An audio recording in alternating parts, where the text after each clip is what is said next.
Welcome back to the Garden with Joe and Holly radio show. Thank you for being with us today. Time for your garden questions, our garden answers. You've got a question, send it on over. GardenTalkRadio@gmail.com. That's GardenTalkRadio@gmail.com. Or you can jam your fingers in the phone and give us a call at 1-800-927-7469.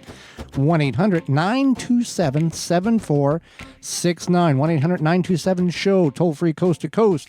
If we can't get to you, leave a message and we will call you back. Holly, we have our first question is sponsored by Fleet Farm and fleetfarm.com. Your show is a tremendous help to gardeners. I appreciate it. The last few years, chiggers have been a problem in our garden. Is there a way to get rid of them? Thank you for any advice you can share on the topic. Okay, chiggers are, for those who are not aware, they're very tiny. You don't see them. They're basically... they're like little bitey gnats. Yeah, gnats that bite. And you don't know they bit you until about 2 days later, and they itch for about 3 weeks. It itches forever, and they're these little like raised bumps on your skin whenever they bit you. Okay. Yeah. So there's a couple of things in which you can do. You can keep your grass cut shorter than what is recommended. Typically, a recommendation of height of grass is 2 3/4 to 3.5 inches. You can keep it cut shorter. You can also add diatomaceous earth to kill chiggers by dehydrating them and preventing their body fluids from circulating properly, or by slicing them with a sharp granular. Explain what diatomaceous earth is, because you said that this is not a very nice product. It's not. It's a very gritty product, and it's a natural product. It's a natural product, and it's mined, I believe. Yes. And it's used to get rid of a lot of soft body insects, which includes chiggers. And basically, for one, they consume it, dehydrates them, or if they're crawling through it, it's going to slice them up. And that's what it does. Yeah, it's not. If you have pets, though, you do have to be I believe you have to be careful with it.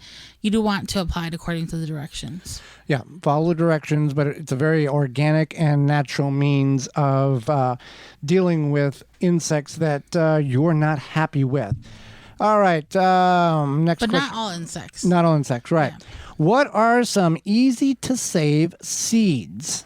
Well, the key to seed saving is make sure you can find that the seed is fully developed and intact. So some of the easiest seeds to save are things like peppers, beans, watermelon, any sort of squash, pumpkin, leeks, and corn. And then a lot of times if something develops a seed pod, you can save that. You would just have to look and make sure that it does dry out. And then you can save those seeds, like radishes and kale. Kale. Lettuce, dill. Yeah. With the leeks and the kale and other brassicas, 2 years on that deal. And with the corn, you want to leave it on just like field corn. You want to wait until it completely dries. If you're wanting to save it for seed and you don't care if there is the opportunity or a chance that cross-pollination has occurred from patches throughout the neighborhood or the countryside, that if you're going to save the seeds, you're going to pick up some genetic traits in that. Tomatoes, people, I want to save tomato seeds. You can do that. You want to leave the tomato on the vine as long as possible, basically rotting it on the vine. Then you're going to extract it. You're going to take a mason jar, a wide mouth pint jar, and squeeze the seeds out of it. Going to cover, you're going to add just a little bit of water. You can use any jar. But I use wide mouth because you can get your hand in there and stir them. But you can use like an old mayonnaise jar. Right. It doesn't have to be a mason jar. For those who don't understand that, mayonnaise jars used to be made out of glass back in the day. And you want to take and squeeze the seeds out of the tomato itself and then add a little bit of water. Cover it with a coffee filter or a rag. It's going to ferment for about 3 days, 72 hours. It's going to have a little smell coming off of it. At that point, then you want to drain the liquid off and catch the seeds. What is occurring is that fermentation is eating away at the seed or that gelatinous slime around each seed that the tomato has inside of it. It's a protective layer that protects the seed as the tomato falls in the ground this fall, that it won't start germinating until next spring. So it can be done. And with any seed saving, you want to mark what your seeds are so you remember, because you will forget if you don't. Absolutely. So our next question is, why do you add acid lemon juice for canned tomatoes, even if you are pressure canning them? It's just for freshness. And In the water bath world, you add it as an acidic yeah. for safe preserving.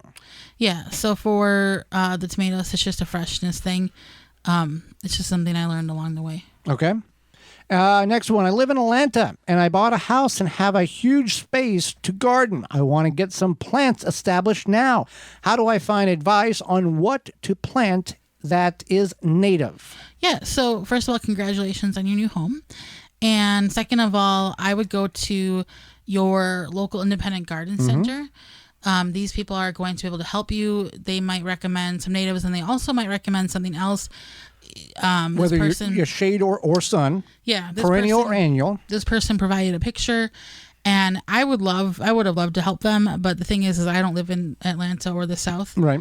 So I don't have a great deal of native plants to grow there. Also, and how they would grow best, and maybe how you can combine them. That's not my expertise. They also wanted to know how to get some big containers, and I advise that you can get those at garden centers, garden stores. Now's a good time because they're probably marking them down. Yeah. So if you ever don't know, like, hey, I have this space here and I don't know what to plant here, you can certainly go to your local garden center and local independent garden center, take some pictures, show them what you're looking for, and they can help you. With that, you're going to your local independent garden center. Just don't go to the first one that comes up when you go to your favorite search engine and type in local independent garden center in my area.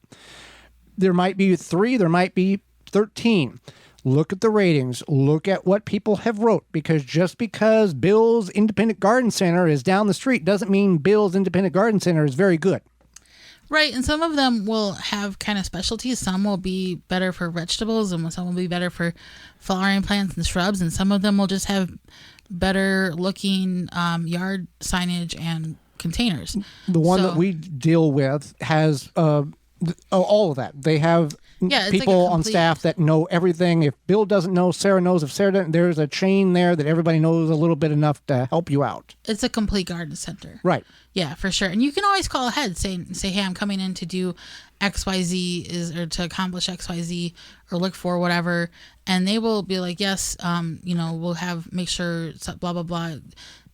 That's Jane and she can handle that. And she's here on Tuesday, Thursday, Saturday, whatever. Yeah. And like the individual that wrote us, have some photographs and know if the plant or the area is shaded, partially shade, full shade, or full sun, because the more information you can tell somebody who has knowledge about the plants and as a garden center, the better, more accurate, and happier you will be 3, 5, and 10 years down the road, because they have given you an annual or perennial that will come back year after year, a shrub, a tree that is designed or can adapt to that particular location that you want something to fill in.